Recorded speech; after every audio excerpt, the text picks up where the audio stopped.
Hello and welcome to The Gaggle, where we challenge and, if necessary, destroy media narratives. I'm George Szamuely. With me today, of course, is co-founder of The Gaggle, Peter Lavelle, host also of RT's talk show, Crosstalk. Well, yesterday was a remarkable news day. The Washington Post reported that the DC medical examiner has determined that Officer Brian Sicknick died of natural causes. Natural causes brought on by two strokes.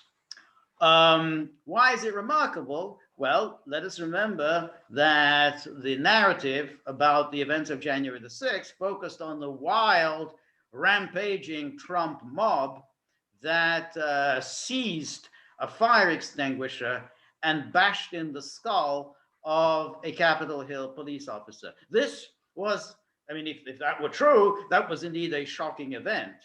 But as we know, almost from the beginning, there was always something very strange about this story. In the first place, there didn't seem to be any video footage of this shocking event.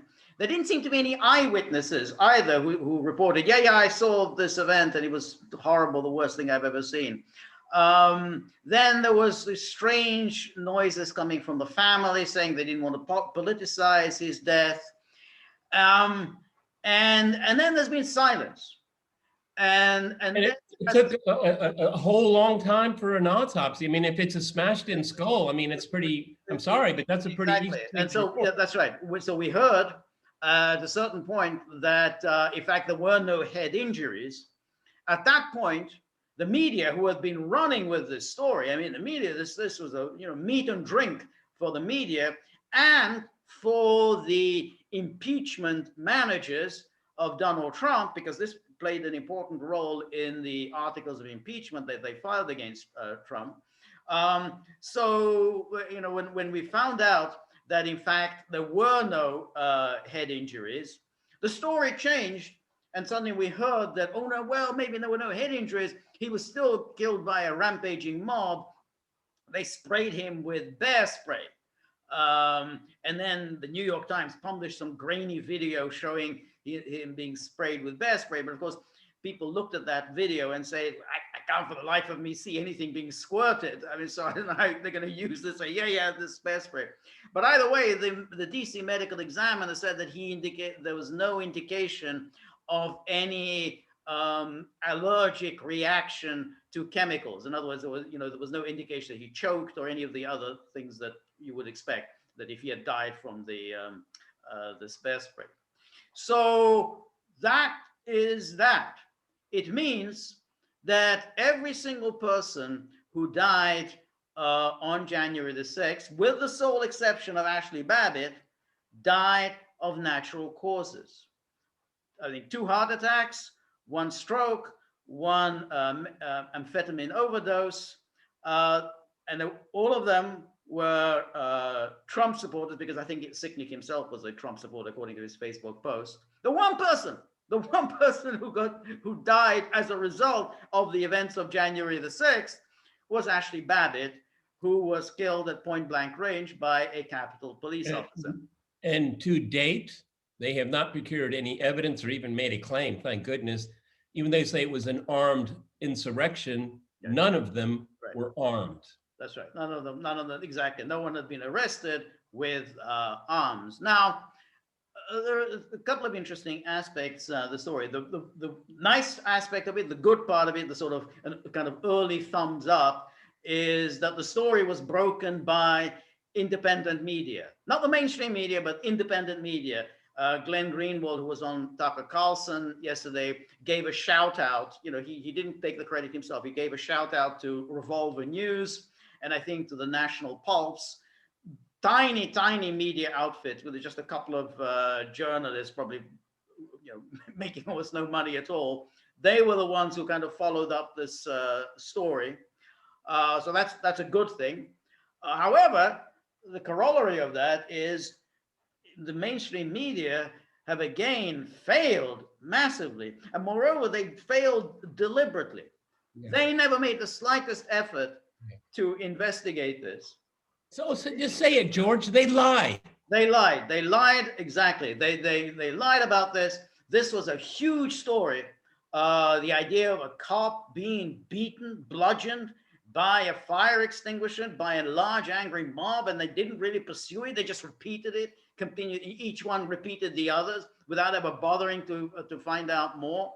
They didn't wonder, where is the autopsy report? Where's the toxicology report? Where are any of these reports? Why was the body of Brian Sicknick cremated within days of the of January the 6th? Why was the family so insistent that we don't want his death politicized? They didn't do any of that. And this coming just 2 days after the Russian bounty story means that we have a serious media problem on our hands. This is now a very serious issue. This is no, we can't any longer just say, oh, well, we got this story got wrong, or we got that story wrong. No, there is now a major propaganda operation by a malevolent media. And we kind of have to really be aware of this. All right, Peter, what's your take?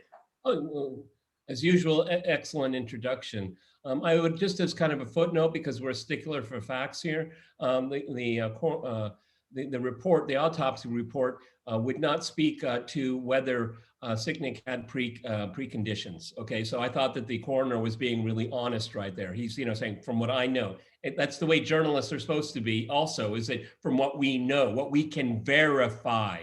No, you're absolutely right. They ran with the story because it had political value. They didn't care about this character whatsoever, this police officer that was slain. Died of natural causes.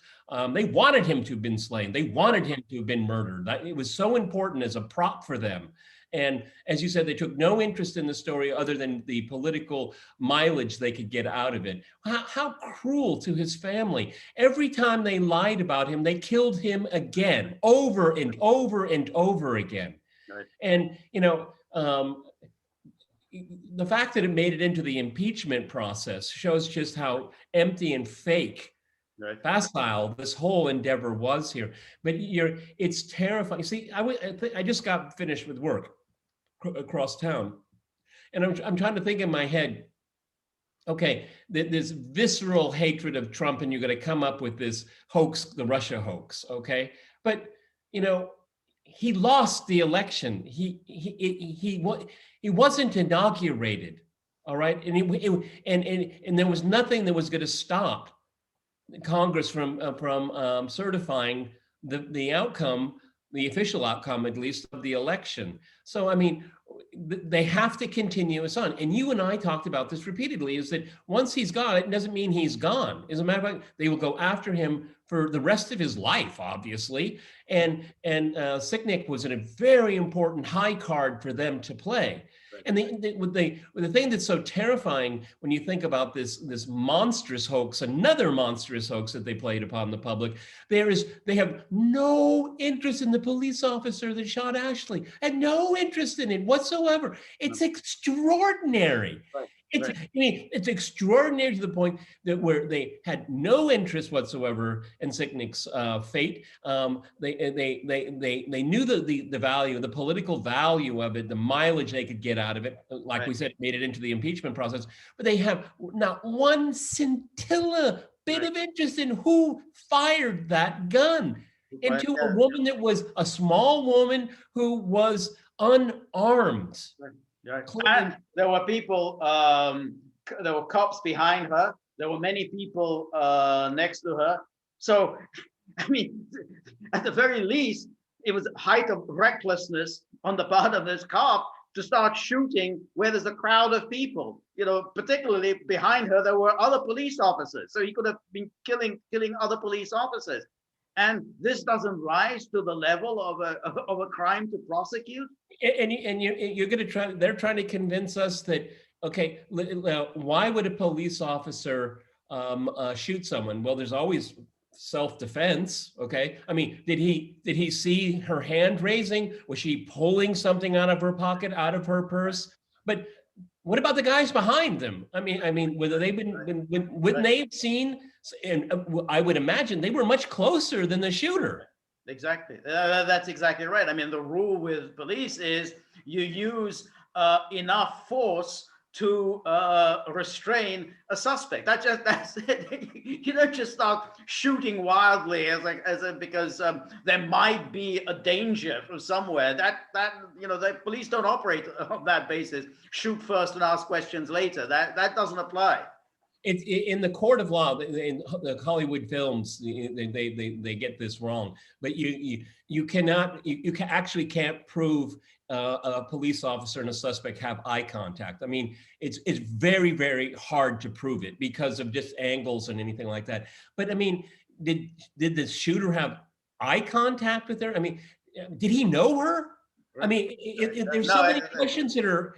Right. I mean, what's going on here? Right. But the juxtaposition, the whole point of this video here is that they desecrated the legacy of a man that died. Right. Okay. Right. And it again, it shows the professional managerial set of values. Okay. The truth is irrelevant. It's an impediment. It is an impediment, which is why, as soon as that story, the fire extinguisher story, collapsed, when they found out that there was no evidence of any injuries to his skull, quickly they moved in with another story. The spray, the bear spray that, and New York Times again. What was the New York Times? The New York Times was the first to report the whole skull bashing. New York Times then went with the bear spray, and the New York Times was a key player in the Russian bounty story. So, this paper of record is really, a paper of record of falsehood. But what's and then the real question also arises: who came up with the story of the skull being bashed in? Where did that come from? I mean, it's a kind of an interesting thing. Why did somebody come up with that? And then why did everyone just repeat that without ever doing any independent fact checking? I mean, it's something. How did it come about? Someone could have said, hey, he could have been killed by a fire extinguisher. Oh, that's an interesting theory. Right. Okay, let's run with it. Okay. I mean, I believe it's of that magnitude here because he's dead. We have to find a way to show his death was violent. Okay. So what are the things that we can prove? Okay. He didn't burn to death because there was no fire. Okay. They eliminated things. Okay. Right. They eliminated things. Right. And what's really, what's going on here, this spiral down for the media. Why is it the New York Times all the time? Because they want to be first. They don't care if they're right. They want to be first. Right. They want to be first, but they're also the leader of the woke pack. I mean, the New York Times is really, there's always questionable how great the New York Times ever was, but nonetheless, it has a certain reputation in the sort of the Abe Rosenthal era, the era of Cy Hirsch, and it had its problems, but at the same time, it was a formidable newspaper. And today, it's a joke. I mean, it's a rag. I mean, why would anyone go to the New York Times for any information on anything? It's such a propagandistic outfit. They do go. There's a reason why they go there. They go for affirmation. It's affirmation media. They don't see even the product that they produce. They do not care about its veracity. They care about its emotive impact. And right. People go to the New York Times to get that impact. It's like a drug. Okay, right. And that's what it is here. So what they've done is they removed any semblance of journalism right. from it. Okay. It's basically your personal trainer for the day, for your emotions. What they do is they do an emotional massage for you to keep you in line, to tell you where the rails are, how to navigate it, and it's a psychotic cult, is what they're doing. Right.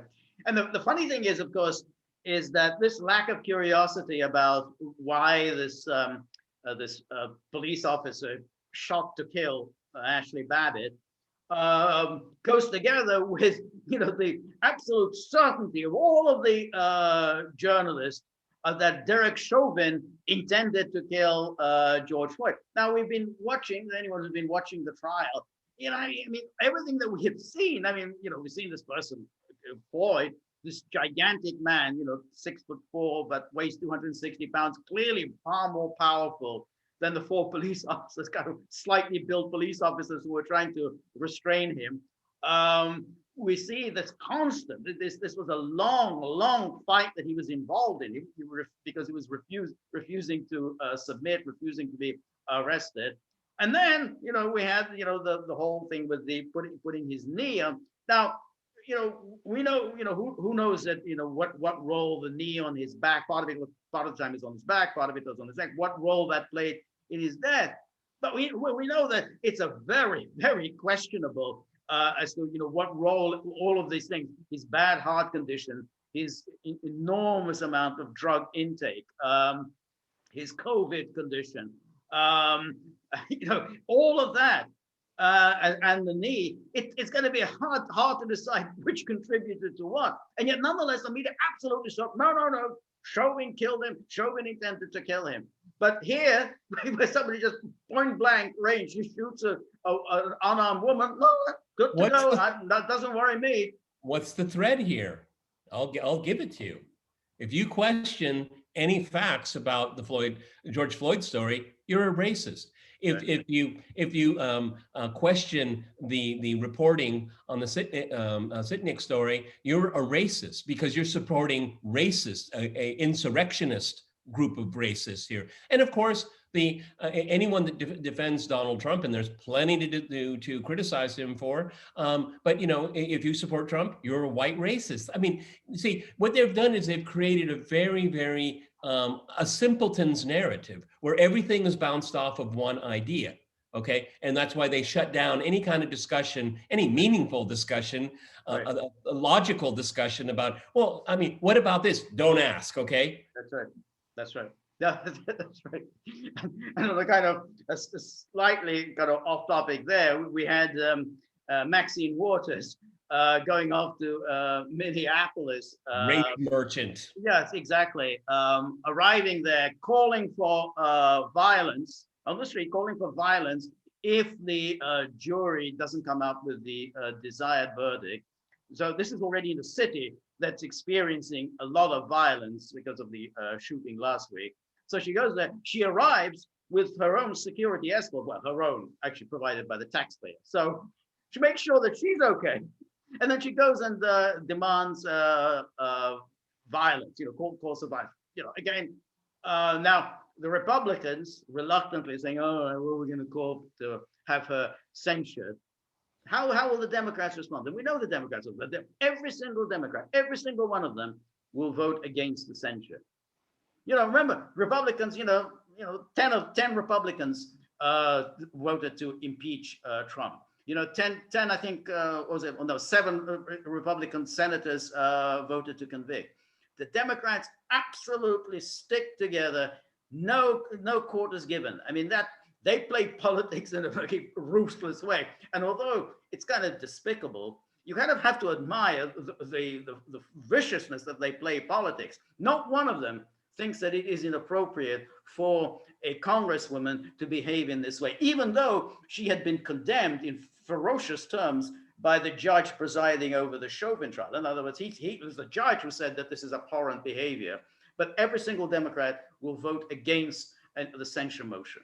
Yeah, and every single Democrat will vote against the rule of law. That's what they're doing. Right. Okay, we see. It's what's so truly amazing is that the left mercilessly assaults and wants to capture the courts in the name of the rule of law. It's really bizarre. It is so inverted because they want control of the court, so there won't be the rule of law. There'll be a rule of ideology. Right. Okay, and when look at these places, Minneapolis. When there's violence, George, who pays the price? Right. Poor people. Right, that always. Poor people do. I remember the riots there after George Floyd was killed. There was this amazing, heart-wrenching story of a young mother, a young woman of color, and she said, "There's no grocery store for me to go to now. I can't afford to go to any other place. It's too far away. I don't have a car." Yeah, no, exactly. It is absolutely despicable. The idea that you go in for looting the local store, the local grocery store. I mean, so you've destroyed the neighborhood. That's a great achievement. I mean, and that's what this irresponsible. I mean, Maxine Waters is a very rich woman. She lives in a very swanky part. One of the richest LA. congressmen in the House. Yeah. So she's doing very nicely. I mean, only off of politics. Amazing, yeah. Right. Yeah, it is amazing. You know, the thing is, politicians get very rich. I mean, it's so she plays the role. Oh, you know, I'm a street person. You know, she does nothing for the people actually who are on the street. And then she toddles off home to her nice house in the swanky part of LA. That's what these people are. And the fact is, this is the most awful kind of demagoguery, the most awful kind of incitement of violence. And yet the Democrats will stick by her. I mean, you know, not one will desert. You know. Yeah, but they don't care about violence. You know, what about Sicknick? You know, they crave violence. They crave it. Right. They want it. It's right. Emotion. It's emotive. It's beyond reason. It's visceral. You can't run a republic that way. You can't. You can't run a politics that way. Right. Yeah. So, yes. It's Again, the media wrapped itself up in glory, and you know, I mean, one story after another. Exactly because these stories are now piling up. I mean, you know, we got the Russia bounty story, but of course, before that, we had all the myriad Russiagate stories. That whole bunch of stories, which everyone's now sort of forgotten about. So, you know, this is an inglorious. We don't have to go back to the Iraq War, which is less than 20 years ago. No, this is all very, very recent stuff. Of these absolutely malevolent, mischievous stories. I mean, we could bring it to today. The number of troops that Russia's amassing on the border. Again, completely fictitious. Okay, I mean, if you want to know, why don't you check a number of sources? Okay, even check Russian sources here. Okay, and then, you know, what's his name? Ned Price? Ned Price, yeah. Another nitwit, okay? He can't even answer the question, okay? He just, you know, he fumbles it as usual, or circles around, or whatever they do now. I mean, these are just buffoonish people. You know, you can't trust them because he doesn't know, because facts aren't important. I mean, facts, why are you wasting my time with facts, okay? That's right. No, exactly. You want to get the story. The important thing is the story. The story is Trump is evil. Putin is even more evil. Or I don't know, whoever. I'm not sure in the ontology of evil, which one is high, more evil. But that's it. That's the story you want to get out. And then you just keep repeating it. And no one is saying, well, don't you think that you now, I mean, this is something we talked about last week. Don't you think you now owe an apology to Trump? You accused him essentially of treason for doing nothing about these the dead American servicemen. You know, you said, "Oh, these dead American servicemen," and you didn't even raise the subject with Putin. You know, you are betraying the American people, betraying American soldiers, and you know, well, hey, how about an apology to him? You know, because he basically thought this intelligence I'm getting is. Biden brought it up during the debate. Obama, given he's an experience, he was a president, so he knows about intelligence. He knows about how questionable intelligence can be. He brought this up repeatedly. So what did Trump do? Trump did the responsible thing, which is what a president should do. You know, be skeptical about the intelligence coming to your desk. So, particularly since he knew that they were undermining his presidency from day one. No, before day one. Exactly. So this is the circus world that we live in here. I mean, you know what's really painful, George, is that they just don't have a learning curve. They don't say, oh, well, maybe we shouldn't do that anymore. No. And they don't, because they don't think in those. That's not how they think. No. The fact that they got caught, okay, well, we'll get another one. You know, where's the whiteboard? Let's get the next one up. Okay. That's it. That's exactly. It's like, you know, when you remember when the Iraq War was, everyone was now against the Iraq War. You know, everyone was for it, and then by 2008, everyone was against it, and everyone pretended that they'd always been against it. I was always against it, always skeptical. And then they said, no, we will never go down this path again. We will never be fooled by the intelligence. Never again. Boom. within 2 years, they were fooled by the ridiculous intelligence about Libya. Oh, Gaddafi's about to commit genocide in Benghazi. He's pumping up his soldiers with Viagra. Viagra, exactly. That's it. Boom, very next one. It doesn't, a few months later, yeah, we're all on board for this new. And Assad is killing his own people, exactly. And Russia invaded Ukraine. That's it. Russia, exactly. I remember I was in a hotel lobby here in Moscow, and it was after the coup, and it was I think it was Matthew Chance. Oh, what a idiot he is. And he's talking about how Russia has 25,000 troops in Crimea now. Russia has invaded Crimea. Step back, everybody.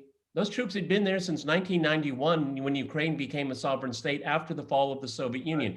3 different treaties, agreements between Kiev and Moscow about the stationing of primarily naval officers and ships and their support.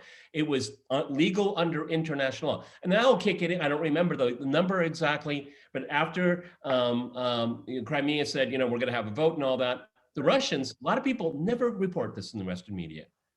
The Russians said to the Ukrainian Navy, any one of you guys want to join us? I mean, you can, we'll take you. We'll take you at your rank and you pay rank that we pay our guys.